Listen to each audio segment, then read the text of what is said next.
할렐루야. 오늘도 할렐루야 교회 모든 성도들, 함께 이 아침에 말씀 나누는 모든 성도들 삶 가운데 하나님의 충만함이 임할 것입니다. 오늘도 주님 바라봅시다. 그 사랑으로 우리 마음을 인쳐 다시 한번 그 충만함으로 오늘도 걸어갑시다. 주님이 우리와 함께 하십니다. 성령님이 보호하십니다.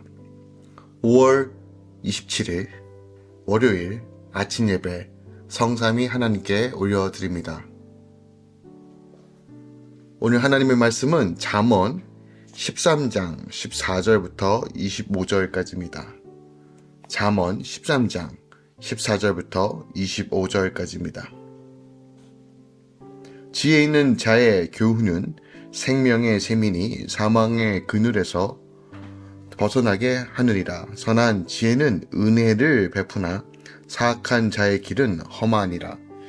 무릇 슬기로운 자는 지식으로 행하거니와 미련한 자는 자기의 미련한 것을 나타내느니라. 악한 사자는 재앙에 빠져도 충성된 사신은 양약이 되느니라.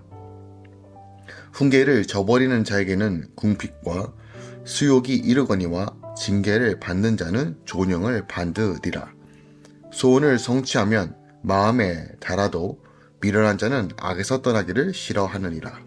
지혜로운 자와 동행하면 지혜를 얻고 미련한 자와 사귀면 해를 받으리라. 재앙은 죄인을 따르고 선한 보응은 의인에게 이르느니라. 선인은 그 산업을 자자손손에게 끼쳐도 죄인의 재물은 의인을 위하여 쌓이느니라. 가난한 자는 밭을 경작함으로 양식이 많아지거니와 불의로 말미암아 가산을 탕진하는 자가 있느니라. 매를 아끼는 자는 그 자식을 미워함이라. 자식을 사랑하는 자는 근실이 징계하느니라.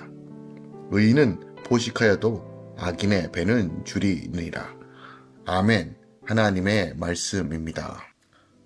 선한 지혜는 은혜를 베푸며 교훈을 통해 생명의 샘으로 이끌고 사망의 그물에서 벗어나게 해준다라고 지혜자가 말합니다. 또한 충성된 사신은 양약이 되고 지혜로운 자와 동행하면 지혜를 얻는다라고 말합니다. 또한 선인은 자식을 사랑하기에 근실이 징계하며 밭을 경작함으로 많아진 산업을 자자손손에게 물려준다라고 말합니다.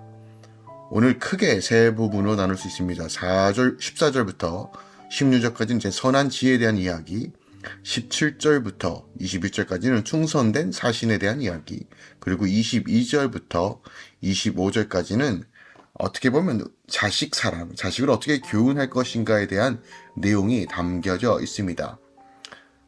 절별로 살펴보면 다양한 주제들이 기록되어 있는 것 같습니다. 어떻게 보면 일관성이 없이 어떤 지혜의 말들만 계속 나열되어 있는 것처럼 보입니다. 그럼에도 불구하고 오늘 본문에서 말하고자 하는 것에 대해서 우리가 생각해 볼 때 결국 하나님의 백성의 지혜 있는 삶이 무엇인지, 또한 우리가 하나님의 나라를 위해 어떠한 삶을 추구해야 되는지를 잠언서는 명확하게 우리에게 말해주고 있다는 겁니다. 우리가 몇몇 구절을 통해서 다시 한번 지혜의 말씀에 집중하기 원합니다. 14절부터 15절입니다. 지혜 있는 자의 교훈은 생명의 셈이니 사망의 그물에서 벗어나게 하느니라. 선한 지혜는 은혜를 베푸나 사악한 자의 길은 험한다 라고 얘기합니다. 지혜 있는 자라는 것은 바로 하나님의 말씀을 두려워하고 그것을 삶의 지침으로 삼는 사람을 지혜 있는 자라고 말합니다. 그러니까 이러한 사람이 베푸는 교훈은 어떤 것일까요? 바로 잘못된 길을 가는 사람들을 교훈하여 그 길을 떠날 것을 준용하고 오직 하나님을 경외하는 것이 지혜이며 명철이라는 것을 알도록 인도하고 가르침으로써 그들의 생명과 구원을 인도하는 교훈을 말할 것입니다. 본문은 이러한 지혜자의 교훈을 들을 당시에는 귀찮고 불편한 것으로 느껴질 수 있지만 결국 그들을 사망과 멸망의 덫에서 구원할 귀한 교훈이 된다는 것을 말해주고 있어요.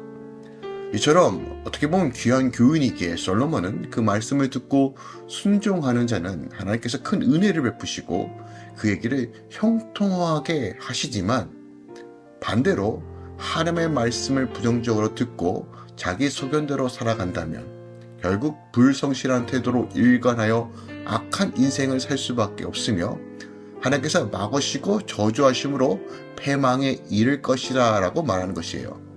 이러한 모든 교훈은 결국 이스라엘 역사를 통해서도 우리가 확인해 볼 수 있어요. 남유다 왕 중에 요아스라는 왕이 있었습니다. 요아스는 그의 조모, 어떻게 보면 아달랴의 계략으로 모든 왕자들이 살육되었을 때 겨우 생명을 유지했던, 그러면 아시아의 유일한 형통이었어요. 그는 성전에서 아달랴의 눈을 피해 6년을 숨어 지내야 했습니다. 그리고 제사장 여호야다의 도움으로 아달랴를 패하고 왕에 오르는 영광을 얻게 되죠. 그때 나이가 7세였어요. 그러나 그에게는 영적 지도자이자 아비인 제사장 여호야다가 있었기에 그는 하나님의 뜻에 합당한 정치를 할 수 있는, 그러니까 하나님의 합당한 왕으로서 이스라엘을, 유다를 통치했다라는 것이죠. 그런데 그의 영적 아비였던 여호야다가 죽자 그는 올바른 교훈을 버리고 결국 우상 숭배하는 일을 벌이게 됩니다. 그러니까 그를 향해 하나님의 말씀을 대언한 여호야다의 아들 스가랴를 돌로 쳐 죽이는 죄를 범하게 되죠. 그 결과 그는 아람 군대의 공격을 받아 크게 패하여 그들의 노략을 당했고, 뿐만 아니라 큰 상처를 입은 그의 신복들에 의해 몰살되어 비참한 최후를 맞이하게 돼요. 지혜자의 교훈을 따르는 삶과 또한 악한 길을 따르는 삶이 어떠한 결과를 빚는지 우리는 이스라엘 역사를 통해서 성경을 통해서 명확하게 볼 수 있습니다. 하나님의 말씀은 옛날 말이 아닙니다.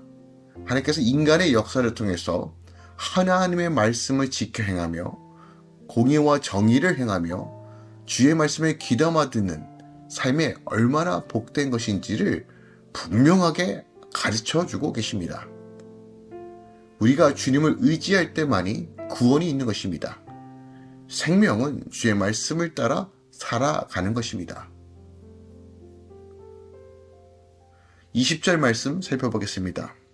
20절에 지혜로운 자와 동행하면 지혜를 얻고 미련한 자와 사귀면 해를 받는다. 너무나 당연한 말이죠. 근데 중요한 건 동행하다라는 이 말은 단순히 길을 함께 걷다라는 의미가 아니라 깊은 교감 속에서 교제를 나눈다는 의미로서 어떻게 보면 전인격적인 교제와 만남을 의미하는 단어입니다. 또한 사귀다라는 말은 가축 등 돌보다는 의미로 특별히 어떤 대상에 대해 관심을 가지며 주의 깊게 살피는 것을 가리킵니다. 이 역시 어떤 대상에게 적극적인 관심을 보이고 그 대상의 사고와 행위 외에 함께 적극적으로 동참하는 교제를 의미하죠. 그런데 본문은 누구와 만나고 교제하느냐에 따라 그 결과가 완전히 달라진다는 것을 보여줘요. 그러니까 본절의 가르침처럼 지혜자와의 교제와 만남은 지혜를 얻게 해주는 반면 미련한 자의 교제는 도리어 그 교제로 인하여 해를 당할 뿐이다 라고 말하는 것입니다. 이것은 우리가 어떤 생각과 어떤 자세로 세상을 살아가야 되는지 분명히 가르칩니다. 누구와 만나고 누구와 관계 맺으며 누구와 깊은 교제 가운데 있어야 됨을 너무 명확하게 말합니다. 솔로몬은 본서 전체에서 만남에 대해서 매우 중요하게 다룹니다. 특별하게 남자와 여자의 만남, 친구와 친구의 만남이 인생에 미치는 영향력이 얼마나 큰지를 말합니다. 자, 그렇다면 지혜자를 동행한다는 것은 무엇을 의미할까요? 똑똑한 사람입니까? 아닙니다. 하나님을 경외하는 자를 함께 거하며 그들과 교제하는 것, 그들과 함께 생각을 나누는 것, 이것이 핵심입니다. 잠언서의 핵심은 경외하는 자가 지혜자입니다. 우리가 세상의 기준에서 지혜자를 찾는 것이 아니라 하나님을 경외하는 자와 함께 하십시오. 하나님을 경외하는 자와 함께 할 때 하나님을 가까이 하는 삶이 이루어지는 것입니다. 우리가 주의 얼굴을 구할 때 때로는 내 의지와 내 힘으로 되지 않을 때가 많습니다. 그러므로 믿음의 동역자들과 함께 그 일을 하는 것이 복된 것입니다. 이것이 바로 교회 공동체의 존재의 이유이기도 합니다. 우리가 먼저 경외하는 자가 되고 남에게 함께 하나님께 걸어갈 수 있는 지혜자의 삶을 살아가십시오. 지혜는 성령께서 우리에게 부어주실 때 일어나는 놀라운 역사입니다. 그러므로 오늘 성령 하나님께 주님 하늘의 지혜로 나를 채워주시고 하나님 지혜자로서 살아갈 능력을 허락하여 주시옵소서. 분별하게 하시고 무엇보다도 늘 하나님을 경외하는 삶으로 내 삶이 온전히 세워가게 하소서. 함께 믿음으로 바라보며 기도하며 말씀 붙잡고 오늘 이 아침 시작하기 원합니다. 기도하겠습니다. 사랑하는 주님, 어리석은 자와 악한 자들의 삶을 따라가는 것이 아니라 하나님을 경외하고 하나님의 지혜로 살아가는 인생 살게 하소서. 우리 안에 성령의 능력과 지혜로 분별하게 하시며 오늘도 세상 가운데 나아가지만 하나님의 질서들이 내 삶 가운데 이루어지게 하소서. 더 나아가 하나님을 경외하는 자와 함께 동행하며 늘 하늘의 소망을 두고 살아가게 하소서. 이제는 우리 주 예수 그리스도의 은혜와 하나님 아버지의 지극히 크신 사랑과 성령 하나님의 지극히 충만 역사하심이 이제부터 영원까지 함께 계시길 간절히 축원하옵나이다. 아멘.